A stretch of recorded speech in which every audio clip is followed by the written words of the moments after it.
During the last 3 to 4 years, I think I've spent hundreds, if not thousands, of hours in self-reflection, deep solitude. Whether that's just being bored and thinking about who I want to be and who I want to become, and what really is life. These existential fucking questions. Um, you know, or journaling. I've journaled quite a bit, um, and I felt like for the longest time this quest that I was on to reflect. It was as if I was kind of looking for something, searching for something. And I told myself that eventually things would click and that I would, stumble upon the path that I was going to take. I was going to eventually, I'm going to have the golden buzzer moment where, oh, it all clicks. And it was like this for quite a while. Throughout this whole journey that I've been on, this self-improvement journey, I thought that mentally there was going to be something that would click and I would be like, okay, that's where I want to go. And I'm going to follow this path. And I don't know, live my life, I guess. But as you probably would have guessed, there never was that moment. I never really had that moment. And truthfully, realizing that I never had this moment, I kind of in turn realized that there isn't necessarily a path or a key that I'm supposed to find to live my life. I don't believe that there is one true purpose, one true lane that we need to stick to, and that we just have to find it. Because what if you take a right? What if you take a right instead of a left and you never find that path? Is your life gonna be shitty? Not good? No. Things are gonna work out. And so it kind of made me think, what is the point? What is this search that I'm doing?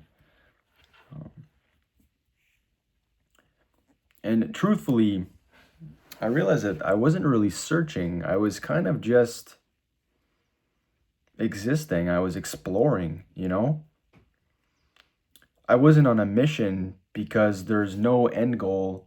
There's no return back to base. Okay, we're good. I'm just exploring. I'm existing, It's this took me a while to understand that,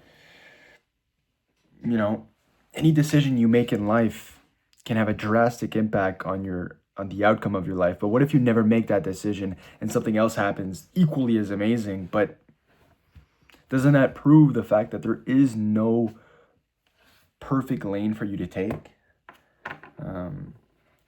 I think we hyperfixate on this idea that there's one thing that I need to do and I need to find it. I need to find my calling and I need to find my purpose.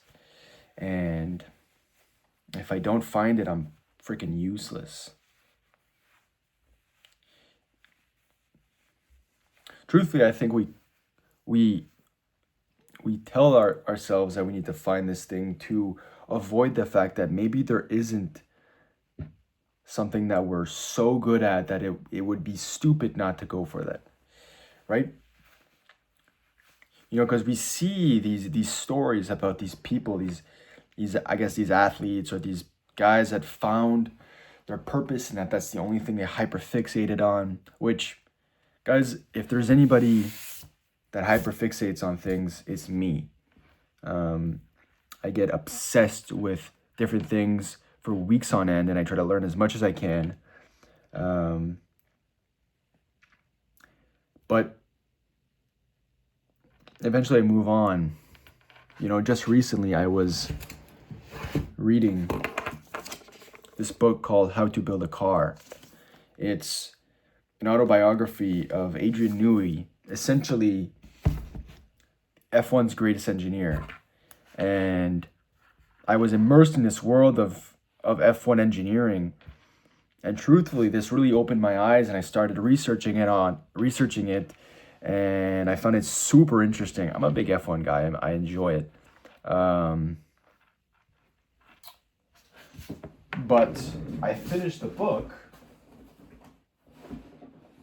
Oh, there it is. I finished the book and I got a new book called Endurance. It's Ernest Shackleton's expedition in Antarctica. And I'm probably going to get obsessed with Antarctica and the whole exploration phase that it had. And I'm saying this because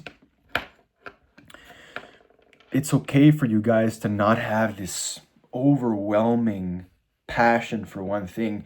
You can diversify, right? A one-trick pony is a one-trick pony. It's not, after a while, things get stale. It gets boring. Try new things. Immerse yourself into something you don't know and just absorb it, right? I think we see the highlights of these people that do one thing and one thing only. And, obsession is kind of it's an attractive trait. It's an attractive thing to see. It's cool. It's interesting. But the way we see it online, it's much more than what normal people do. And so it kind of blurs our vision and blurs how we see passions and things like that. And to come back to my pathfinding anecdote, it seemed for a long time, I felt like I was searching for something, come to realize that there wasn't really a path for me to take. I wasn't lost. And truthfully, guys, I don't think you are too. If you're watching this, you might have some things that you're working on, some things that you might not have great habits. You might be in your self-improvement journey. But I want you to understand that, it's okay to be a little confused. It's okay to not have all the answers. Because the goal isn't to have all the answers. The goal is to just be, just to exist, to explore different things. You don't want to die and look back and say, "Fuck, I hyperfixated on one thing, and that's the only thing I did. That fucking sucks." No, you want to explore, do different things.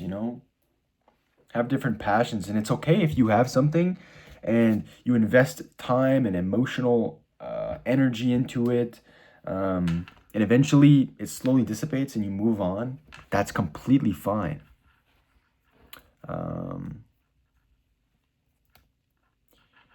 That's the cycle of life.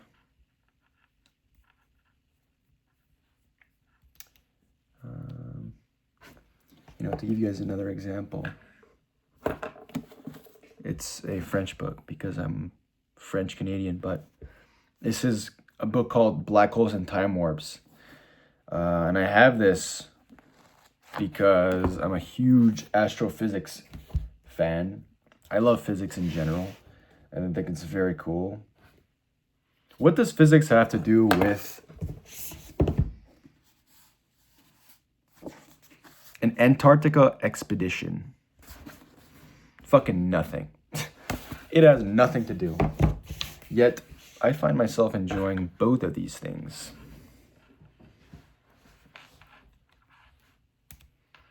So yeah, that is pretty much it, guys. Have a good day.